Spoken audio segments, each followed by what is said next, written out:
Hello and welcome to week 5 of my Tarot for Beginners course. If you love the tarot and want to connect with your tarot deck, then you come to the right place. This beginners course that I've created is an overview of the tarot. I will be doing some work on the meanings of the cards and a lot of the symbolism and attributions of the deck, but they're for different tarot courses. I do all free tarot courses on this channel. So if that's what you're into, make sure that you subscribe and click the notifications bell so you don't miss out on my uploads, and click the thumbs up. It's all free and it helps to support my work. So we are going to be looking at the history of the tarot. So when you pick up a tarot deck, you have a real sense of what it is that you have in your hands. Now, I created a timeline.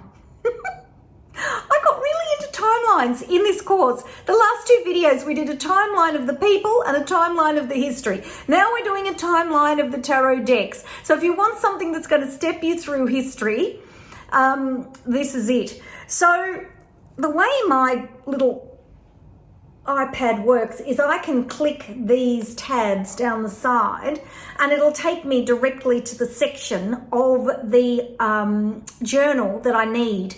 And of course, if you're really good at using GoodNotes, you can actually do the activity in the workbook as well, rather than having to print everything, which makes it a lot cheaper and a lot easier for you. Of course, I've got a book in your hands and I've got a print-on-demand version as well. And when you join the free challenge, connectwithyourdeck.com/beginners, I can give you information on all of that. All of my journals are really inexpensive, and when you purchase one, it helps to support my work. You don't have to, but it's just something that's there to help you also enhance your experience of my course. So the timeline looks like that. Whoop! Oh no! Don't do it. And it looks like that. So we're going to be following our way through. What I've done, I haven't got images of all the tarot decks. And the reason I don't is because the moment, you know, when you go to buy a tarot book and it's about the history of the tarot and it's got all these images in it or the symbolism or whatever, and it's like hideously expensive. Well, that's what happens because they have to pay the copyright for all of the images that are not free to use, like that are in the public domain. So I've only used images that are in the public domain, but just to be contrary, printing is so different to video. In video, you can show things and talk about them and all of that, and the copyright works completely differently. So I'm going to show you, and in fact, it'll be really good because some of the images are coming out of some lovely encyclopedias, which I manifested, which are worth thousands of dollars, and I manifested them and I got them so much cheaper. But these encyclopedias are by Stuart Kaplan. Some of the pictures are from another book. I can't remember the name, but I will show it to you when I turn the camera around. And I've also got some decks that I'll show you as well. I've got, this is a really lovely example of the Visconti Sforza deck. I've got the Montaigne Tarot, which isn't actually a tarot deck, and I'll explain. That's supposedly the first tarot deck, but it isn't actually a tarot deck, and I'll explain all of that. We've got the Solar Busca, which has another really beautiful manifesting story around it. In fact, I might do a video on manifesting and some of the things that I've manifested and how I've manifested them and how they've given me this big signal that I need to be teaching. Whether you all want to hear what I've got to say, I don't know, but the universe giving me these signals is quite extraordinary. And of course, we'll also look at Rider-Waite-Smith, which is this gorgeous little deck in here, and look at where that fits into the historical timeline. And also, and you've all been asking me for training on the Thoth Tarot, and we will get there. I definitely will do some training on the Thoth Tarot. I actually want to do tarot and astrology next. It's calling me. I did some work on tarot and astrology, and it's just growing and growing, and I'm just loving it. And so that will be our next thing. So, and the Thoth deck. So we will have a look at all of those decks in books and examples of decks I've got in my collection and all that sort of thing. And it's going to be a lovely video because I'm actually going to show you a whole lot of resources that I think you all might enjoy. Even if you're a tarot teacher yourself, you might see some things that you weren't aware of. Then again, you might not. Anyway, I'm going to spin the camera around and talk to you about the history of the tarot. I can't wait to get started. I am so enjoying myself doing this course, and I really do hope you're enjoying being part of it too. Please come over and join my community. connectwithyourdeck.com/beginners. It's free. All the links for everything that I've talked about will always be down in the description box as well. And I will see you in a moment. I am so excited to show you all of these decks. I have quite a big collection of books and decks, and even with my big collection and sort of as this course was taking shape in my head, gathering tarot decks, I still don't have, I don't think, enough to show you. And I'm thinking that what I'm going to do is show you some of the decks to kind of orientate you into the space of understanding where the tarot came from. And then what I'm going to do is I'm going to put a link down the bottom to some playlists where I'm going to have some modern tarot decks, and I'm going to have some historical tarot decks. And as I over the time review decks that link into this course, I'm going to put the links all down the bottom in the description box, and I will also add them to the email that goes out, the training email that goes out when you join the the course. It's not a challenge. I've got challenges. This is a free course, and you can join the course for free. It's connectwithyourdeck.com/beginners. You receive an email just once a week for the course that reminds you to watch the video, gives you a little tiny activity to do just to help you have a little bit of accountability and consolidate your thinking. Or you can go over and stalk in our beautiful Facebook group and watch all the comments that other people put up. And look, that's how I learn about new decks. I learn all kinds of things. And as my community grows, we're going to be doing more and more and more things online, which is super exciting. So I do hope you'll be part of my community.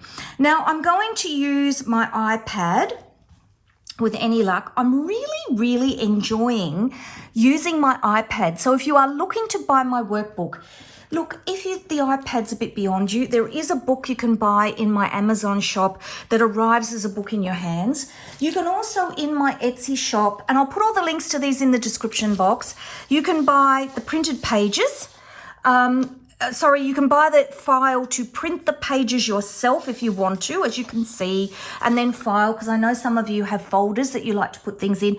And you can save the trees, and you can get a GoodNotes version, which you can write in and draw in and photograph. I've got people that photograph their iPad with their deck and put their homework in my Facebook group, and it just saves so much hassle. You can download it straight away and put it in your GoodNotes. And what I do is I shrink the file down as small as I can, which means we lose a little bit in quality, but it makes it really usable. And it's a big file with lots and loads of info in there for you. All right, so that's the housekeeping done.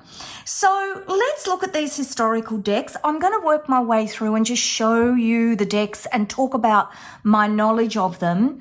And we're going to skip a lot, which if you purchase the workbook, all the decks are there. And as I said, as time goes on and I acquire these decks, because what I'm discovering is even finding them, they're out of date, some are out of print, some of them.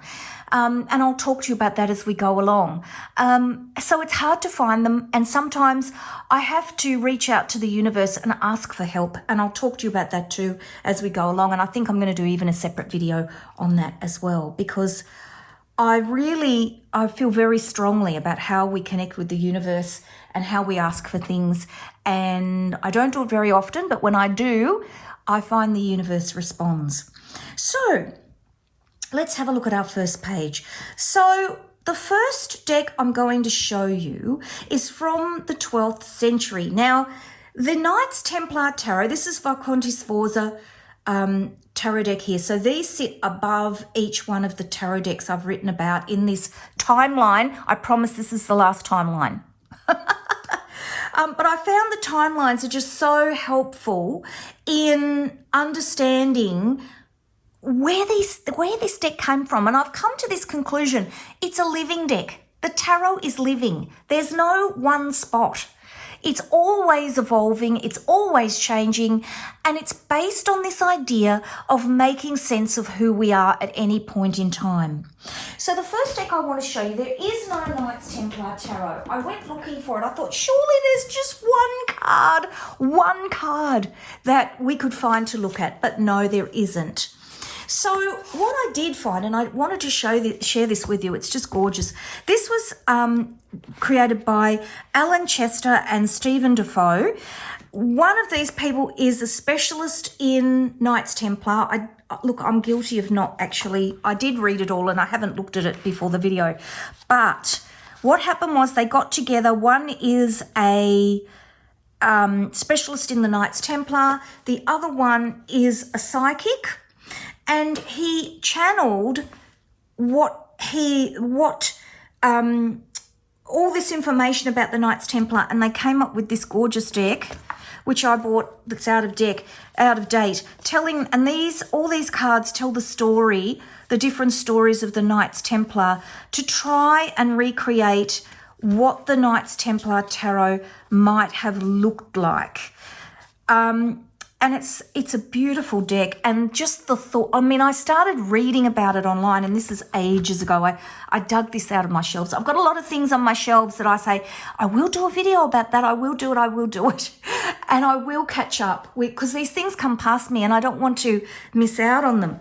And this deck, just beautiful idea of trying to recreate the stories of the Knights Templar, and this idea of putting their stories into images to protect themselves from inquisitions and being arrested for being in perhaps schism with the church and things like that. So that is the Knights Templar. So let's get started. I just want to share that. It's a gorgeous deck, and I will put the names of all of these decks, and if I can find any kind of link, I definitely will put those in the comments for you as well. So please go down into the description box, and if you can't find the description box, I'll try and remember to also put it in the first comment. So I've got piles of cards on the floor, so forgive me if my voice goes in and out as I'm talking. So the next deck is the Visconti Sforza Tarot, and this tarot deck is hand painted. So this is there's actually a few of these decks, and they brought them together to create sort of one deck, and I think there are some cards that have been recreated, but it is the most complete deck of its time.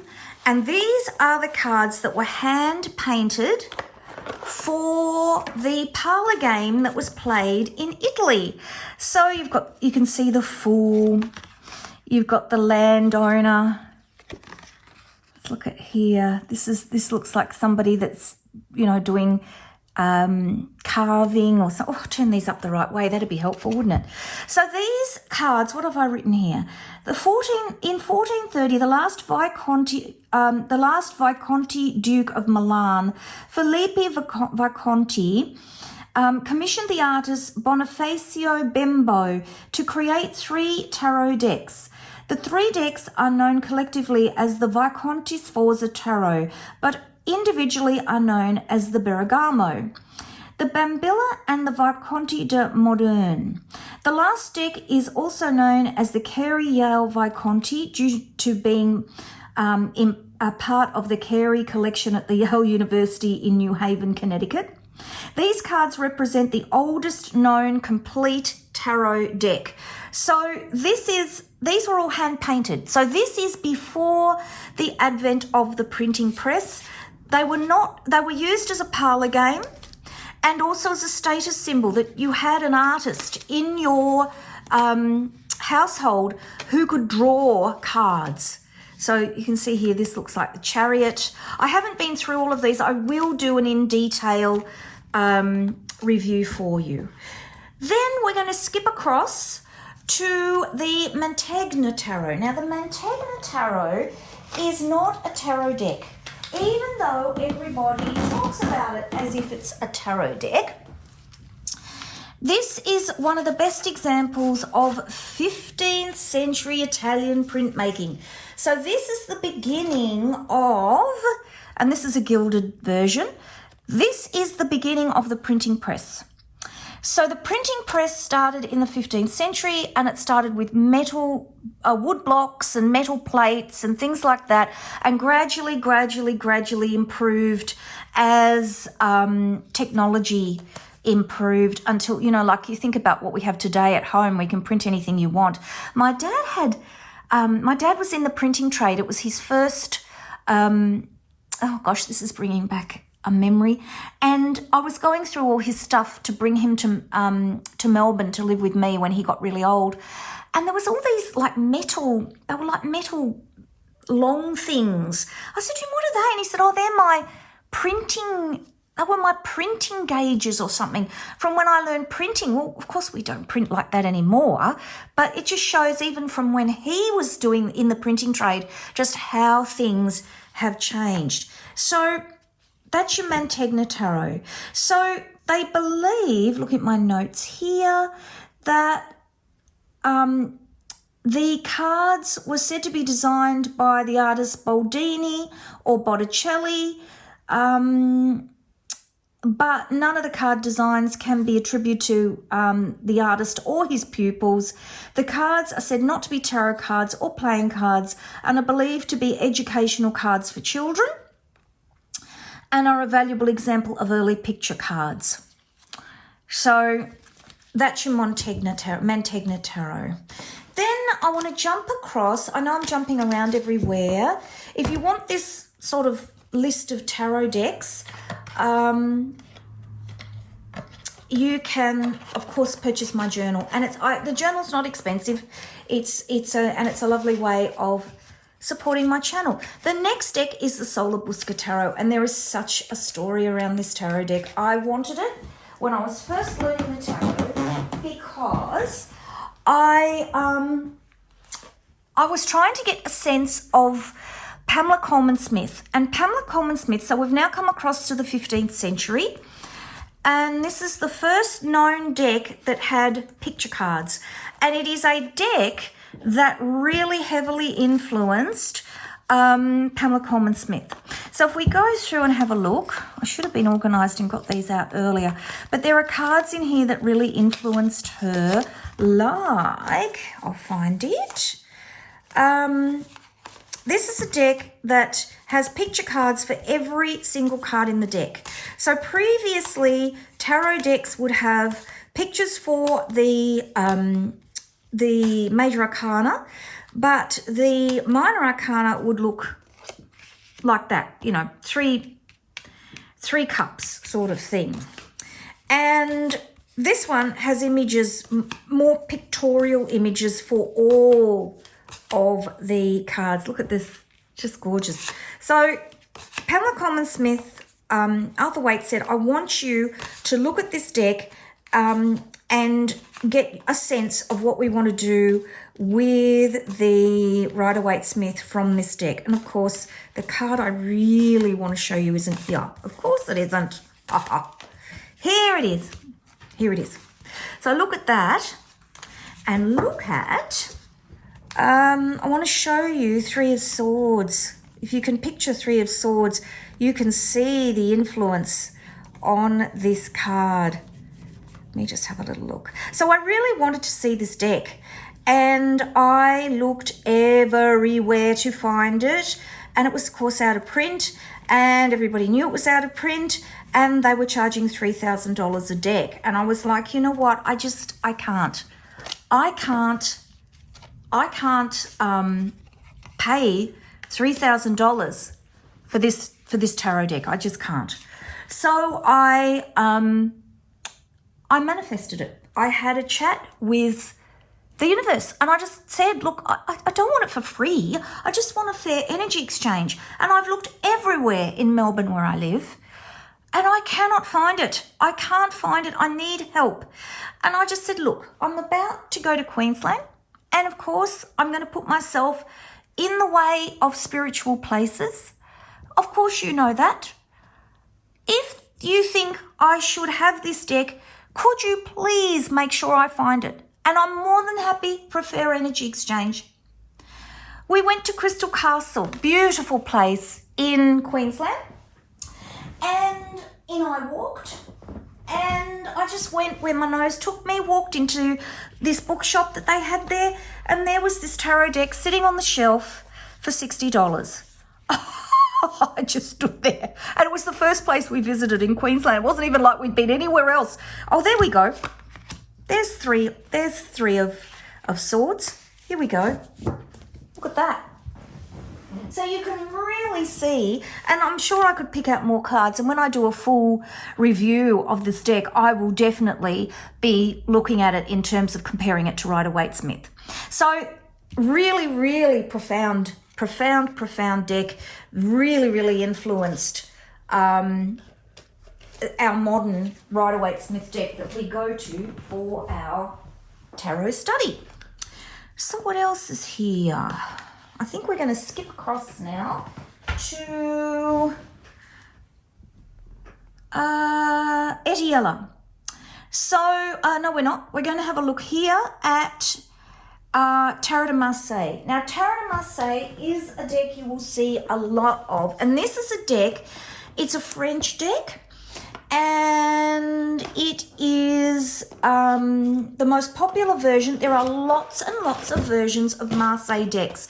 It's a bit like when you watch decks become famous online and a certain style of drawing or a certain way of putting the deck together becomes really popular because one person does it and is successful and manages to sell it. And that's really what it gets down to. And then it kind of takes off. So we've got Marseille. And here we are. So this is Tarot de Marseille. And of course, this deck became so popular because we're now in the 18th century and the printing press is getting better and better and better. And they were able to print these decks and put them out there into the world. And there are many Marseille versions of the tarot. And if I look back here, or is it this way? No, I haven't included it. But this was about the time that the tarot really started to go out into the world, and they were printed for poor people just on paper. And of course, because the decks were printed just on paper in this sort of style, this Marseille style, they didn't survive. And then the bits that didn't work, that had mistakes on them, rather than wasting the paper, they were using that to pack books for bookbinding. So when books were pulled apart, they found all of these sheets of paper with printed tarot decks on them that you would cut up and use to read the tarot. So just an extraordinary time. Printing really changed the tarot. It went from being a deck that only rich people could have because they were the only ones that could afford to have an artist paint their deck, and it was a real prestigious symbol, to being something that the masses used. Then we get to Etiella. And Etiella, this is where sort of the history of the tarot starts. I haven't got an Etiella deck. I think this page. Now, these books are amazing. I talked about Stuart Kaplan in The People of the Tarot, and he's created this big encyclopedia. And this is another thing I manifested. I just said, look, if you think I should be teaching the tarot and I'd see these things as signs, could you please help me get this encyclopedia? I really need it. And I was looking online, and Volume 2, the first volume wasn't too bad. It was like $90. And then Volume 2 gradually increases till the last volume was like $750. It was going to cost me like $3,000 to get, or more, to get the 4 volumes. And I was like, because they're out of print. And I was like, oh, I can't do this. It's too hard. So I manifested it. I went and I spoke to Spirit and I said, I just need a fair energy exchange. I'm not asking for nothing. We're about to buy a house and I'm going to do the same thing. I'm going to say, I want the people who sell their house to us to feel like, I want them to feel good, that they've got a good, fair price. And I want us to feel, not that we've paid a bargain basement price, I mean, that's what everybody wants, but that we've paid a good, fair price and we feel comfortable to exchange contracts. And that's what I'm asking for. I'm really hoping Spirit's going to listen to me because I'm going to need a little bit of help with buying this place.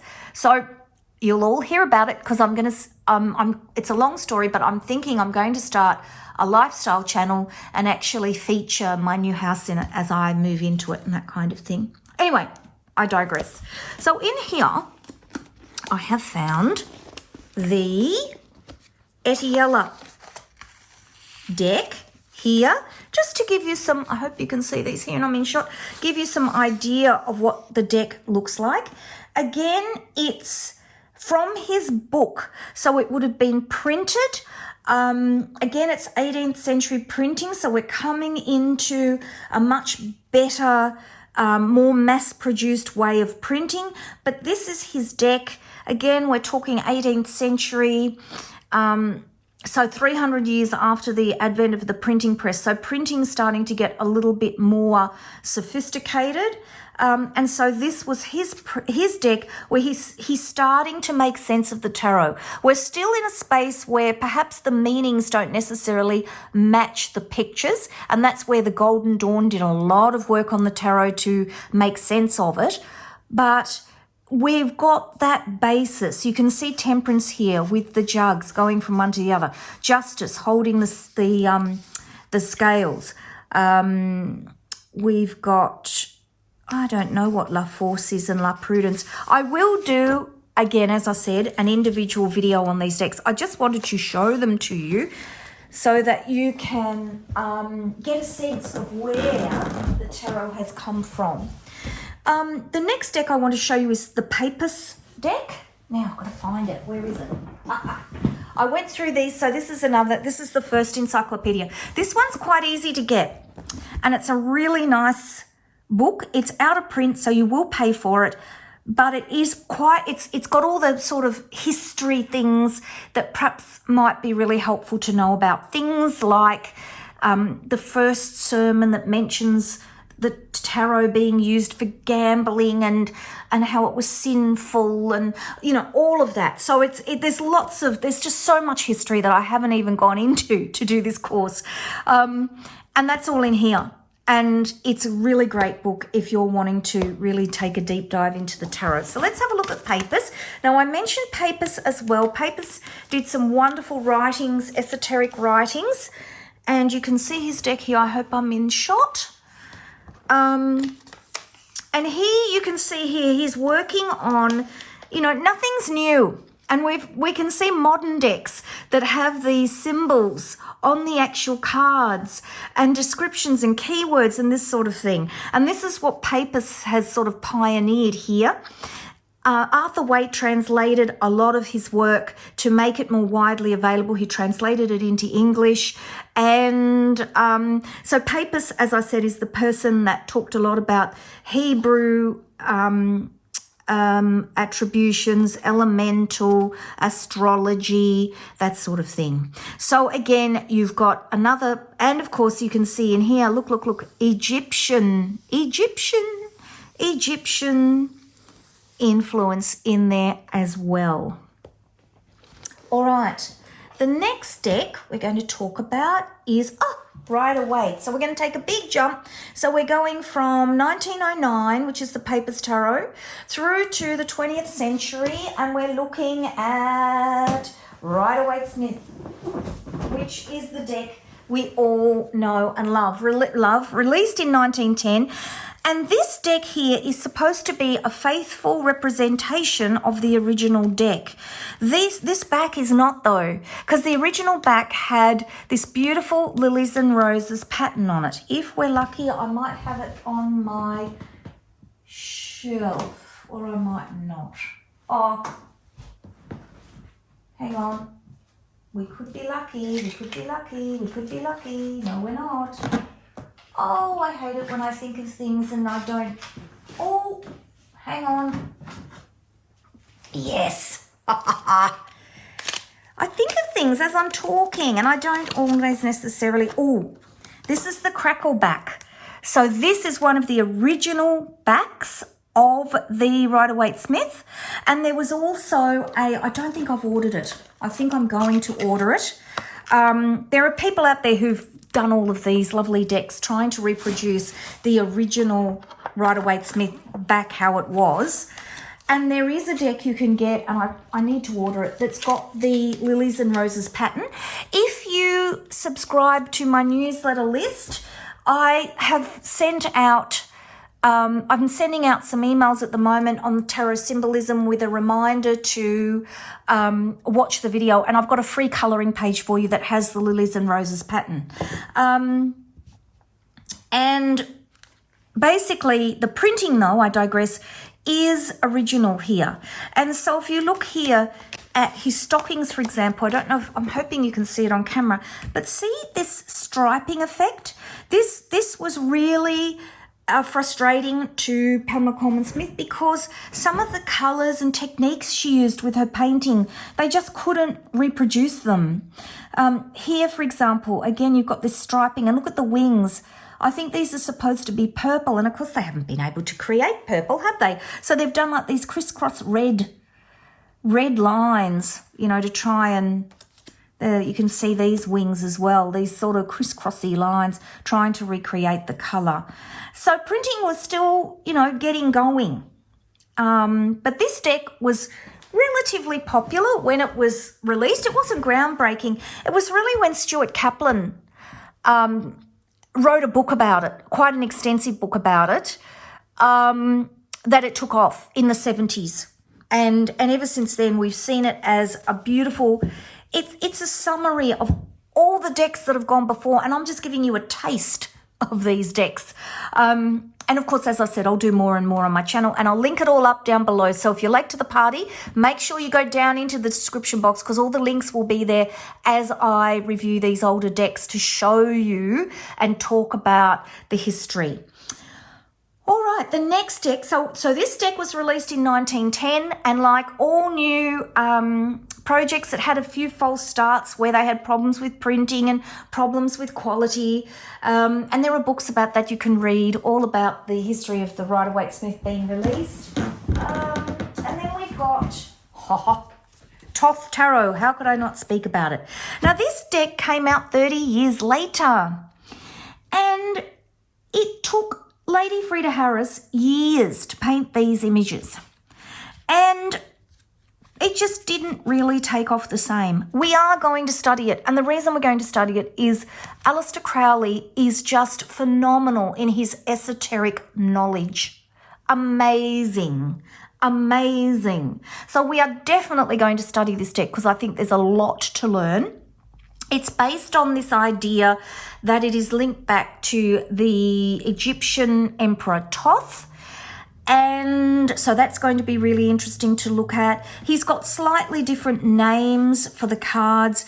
I think the overall feeling of the deck is that it's a lot more true to the original tarot. He felt that Arthur Waite butchered the tarot, and they were really arch enemies. And I think there was a lot of jealousy between Aleister Crowley and Arthur Waite because Arthur Waite did so well.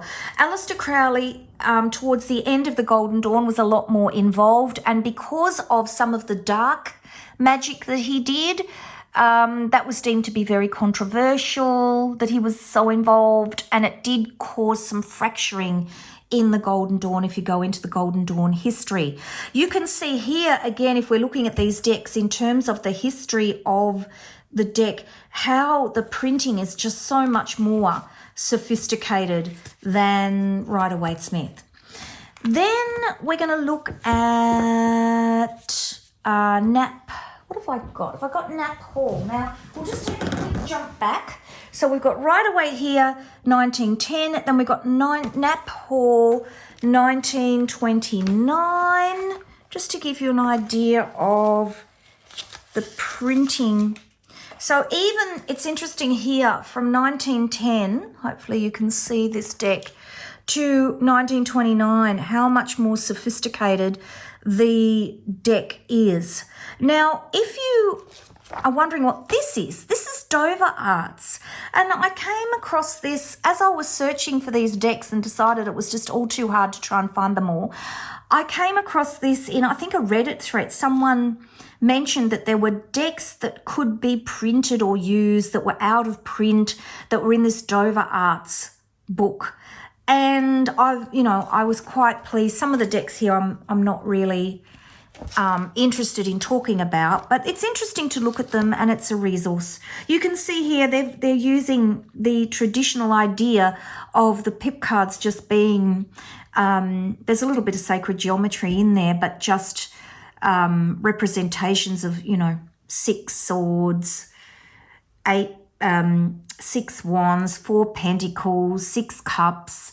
And of course, when you're reading, are you meant to remember what it means? You can't. So it's frustrating. So that's why I think Arthur Waite went with a full deck of images. And Solabusca, of course, was the only other one that did that. And of course, now we all do it. And that's where it came from. What else have I got? 1932. So it's really useful to have this because you can see there's Paul Foster Case. Now, Paul Foster Case, my spiritual mentor, gave me this book. And Paul Foster Case writes in ye olde English. And he said to me, you must, if you're going to be teaching tarot, you must read about Paul Foster Case. So Paul Foster Case is in here, 1932. So I've jumped around a bit, 1932. Then we've got Thoth deck in 1944. Okay, so this is Paul Foster Case. Paul Foster Case started an organisation called the Builders of the Aditum, and it's a spin-off of the Golden Dawn. He really liked Arthur Waite's deck, and you can see there is a real similarity in the images, except that you've got, for example, these two. He's redrawn cards, bless him. So he had a bit of a thought that he didn't really like, or didn't think that some of the cards were representative of the true meaning. And so he's rewritten some of the meanings. He also reattributed some of the astrological attributions. And when we come to talk about astrology, I'll talk about that. Where he, for example, for the Fool card, instead of it having an attribution of air, he's given it an attribution of Uranus. And there's a reason for that. It's to do with how the cards fit onto the astrological wheel. And I'll talk about that. We're going to have a whole session on astrology where I'll talk about, and that's why it's important to know about Paul Foster Case. But if we look at, can I find the Magician card? Just to remind you, for those of you who are new, where is it? And of course, when I look for these cards, if I don't need them, they're all sitting on the top of the deck. If I do need them, I have to search for them. But you can see the difference, just for example, in how he's drawn these cards. He just had a bit of a different idea in terms of how, just subtle differences. But having said that, there is so many similarities. Look at her crown. Look at the way she's sitting. Here, you've got the lemniscate on top of his head. You've got him holding a baton. But we will talk about Paul Foster Case. Definitely, definitely, definitely. I actually wrote to the Builders of the Aditum, and they sent me this deck. Took me a little while to get it. I went on Amazon and ended up getting just the Major Arcana. I said, no, I want the Minor Arcana as well, which he has gone back to these Minor Arcana cards, which to me are just, it's traditional, but they're just so hard to read. So hard to read. So that's Paul Foster Case. Then we have Thoth deck, which I've already talked about. Then we have a big skip across to the Aquarian Tarot. Now, my copy of the Aquarian Tarot, which is 1970. So now we're starting to think about, this sort of, groovy 1970s, bright orange, miniskirt era. You've got a tarot that looks like this. So you've got very, very different images and so much more being able to be done with printing. And this would have been about when my dad was involved in printing, I think, and in the 60s. So you've got this very modern-esque type of deck. Beautiful deck. Beautiful deck. This deck, actually, I bought on Marketplace, and Marketplace is a great place to look for decks. I got it relatively cheaply. It's an original deck from the 1970s, and the lady that owned it was a psychic. And the reason I know that is when I contacted the lady, she told me, and I told her what I wanted it for teaching. And it's been ages I've been gathering all these things to show you. And it came in a little bag like this, and she's got, crystals and all sorts of things in there. And she said that was my mum's deck, and I'm selling it. How she could part with it, I don't know. But she said my mum loved it, and she said it's just beautiful that someone else is going to have it and use it for teaching and all that sort of thing. And we will do a full review on this deck, and I'll talk to you more about the history. Then we go into the Golden Dawn Tarot. Now, the Golden Dawn Tarot, the history of this is Israel Regardie. I talked about him in the People of the Tarot. So if you haven't watched the People of the Tarot, I'll see if we can put a link up in the right-hand corner. If we don't, it'll be down in the description box for you. Israel Regardie released all of the Golden Dawn manuscripts. And this was the last thing that he released with Robert Wang. And it is supposed to be a true version of the Golden Dawn Tarot. So you can see here and of course it's been modernized. You can see the images here. Again, traditional images for the minor arcana. But you've got your major arcana cards here as well. So this is the Golden Dawn Tarot. There are a couple of versions of the Golden Dawn Tarot. I've got another version here. I'll show you this version. I have it, and I do want to look at it, and I probably will do a review of it, but I really like this version only because it's been released from someone who was connected with the original Golden Dawn. Here is this version. Not mentioned here in the timeline, of course. And you can see there's a very similar feeling to the cards. But these are, again, an interpretation based on all of the manuscripts that came from the Golden Dawn. And, of course, when I talked about Moya Mathers, I showed you those original images that she drew of the very, very first tarot cards, which look like, a little bit like this. And I'll put the link to the organisation, the Golden Dawn Study Series, where I got these books. So if you want to get those to learn a little bit more about the Golden Dawn, you can. All right, Salvador Dali Tarot I would love to have. Now, what happened with Salvador Dali Tarot? That was just so expensive. It was so expensive, and it was a lovely deck, out of print, gorgeous deck. The original ones are like thousands of dollars, but I didn't feel that I really, really had to have it to teach you the tarot. It's since been re-released, and I will now get myself another copy because I don't necessarily, I'm not really a collector like that. I don't have to have the absolute original to show you.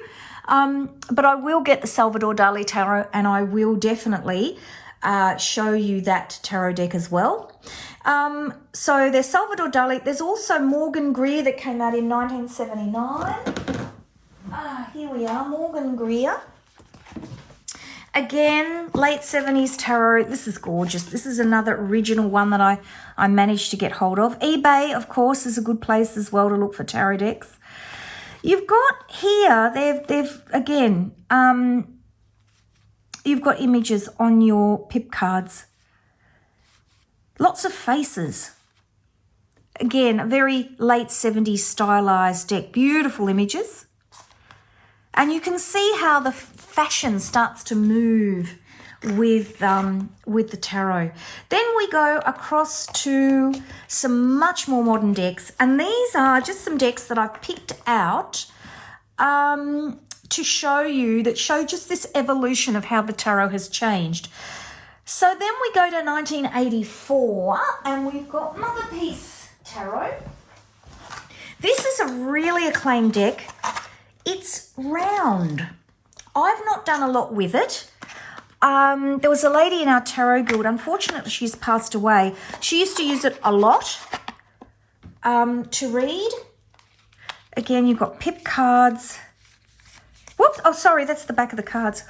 What am I doing? I haven't done a lot with these, but the images are really acclaimed as being very, again, you can see they're quite becoming more modern, more stylized, into a more abstract kind of space. But they're supposed to be very, very good for intuitive reading and more inclusive, as you can see. So that's Mother Peace Tarot. Round deck. There's actually, I've got a round Rider-Waite-Smith deck I want to do a review on that I'll need to show you as well. Came across it in a just a little spiritual shop and had to have it.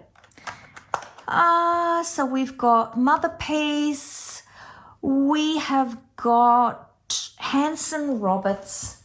Mary Hanson Roberts. Here she is. 1985. This deck, I wish they would release this deck in bigger cards. I have searched everywhere. If someone knows where this gorgeous deck, where I can find this gorgeous deck in a full tarot card size, please let me know. Oh, I just love the images. Hang on, we'll get there. All these bits that come with it. Look at these images. Absolutely beautiful images. And again, you're moving away. You're now into 1985. Printing's changing again, becoming more sophisticated, and you've got a different style of image as well. But you can see these coming out of the 70s, and also the strong, strong influence of the Morgan Greer on this one as well. Beautiful deck.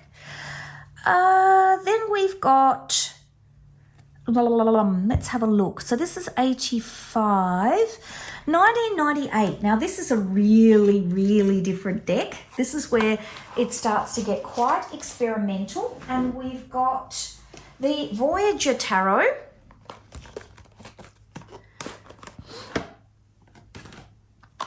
Here.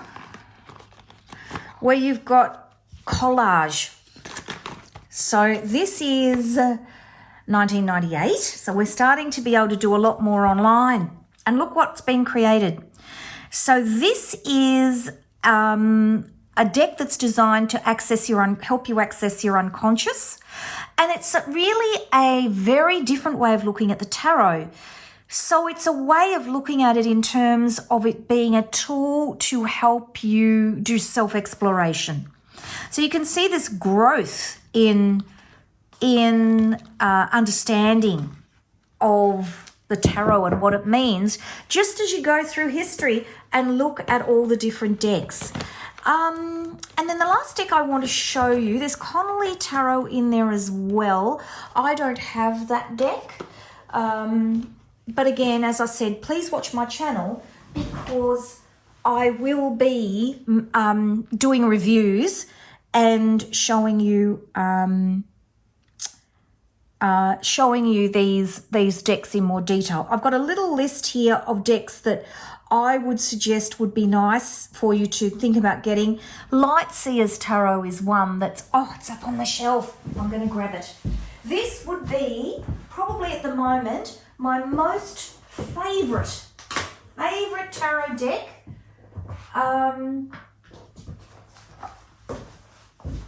Favorite tarot deck that I have reviewed on my channel. Oh, the images in it are just to die for. This one here, this is very modern.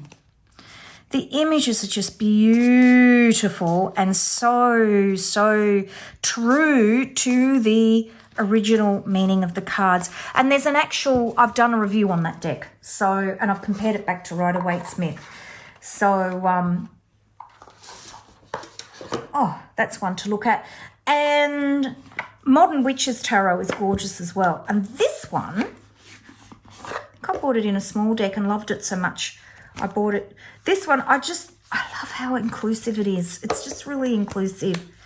Really inclusive. Loved it. Beautiful. Look at this. So inclusive. So that's Modern Witch. The other deck I just want to show you at the end, which I'm actually in the process of getting. Another one that's out of print that came past me, and there is the guidebook I am hoping in my local spiritual shop, and it's only $26. So I'm going to go down there and get that, because at the moment online it's really expensive. So I'm hoping it's in reasonable condition and hasn't been sitting there for forever. The deck I've managed to get, it's coming from England. It's taking forever. So what I've done is I have found just an image online to show you. But the reason I mention the Jungian Tarot is this was created by Robert Wang. He basically went through all of Carl Jung's writings about archetypes. So this is a nice place to finish, because essentially what we're saying is the tarot is about making sense of the world in whatever way you want to make sense of it. It follows patterns. Carl Jung had 22 main archetypes, and the Rider-Waite-Smith, the tarot follows the 22 major arcana cards, follow those main archetypes. And he was fascinated with the tarot, started to do some research on it, getting people to use it and write about their experiences. And he wrote many books about the subject. And what Robert Wang has done is he's taken all of that knowledge and created a Jungian tarot deck.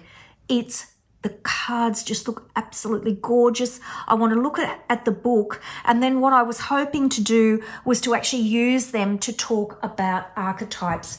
If you're interested in archetypes in general, there's also these fabulous cards by Caroline Myss. And archetypes are a wonderful way to understand the world. Why would you want to know about them? Because if you're reading for yourself, but also if you're reading for other people, it can be really helpful to think in patterns. And again, it's another thing that you can hang your hat on as you're reading, especially, I find sometimes I know straight away what I'm going to say, but sometimes I don't. And the more knowledge you have, the more you can kind of think, okay, I'm going to start talking about this. And then as you relax, the messages become clearer. So here is these cards by Caroline Myss that talks about all of the different archetypes that I think are fantastic as well. So that is all about the history of the tarot. I do hope that you will keep watching. If you've made it this far, you're halfway through the course, I hope it's been helpful for you in helping you to understand the history of the tarot, how the tarot sort of fits into our worldview, and get a sense of even the modern decks and where they've come from. We've got more to talk about yet. Our next video that I'm going to be doing is on the Tree of Life, a very basic overview of the Tree of Life, what it is, where it came from, and why we attribute it to the tarot. And so that will be our next video. So take care, everybody. Bye-bye.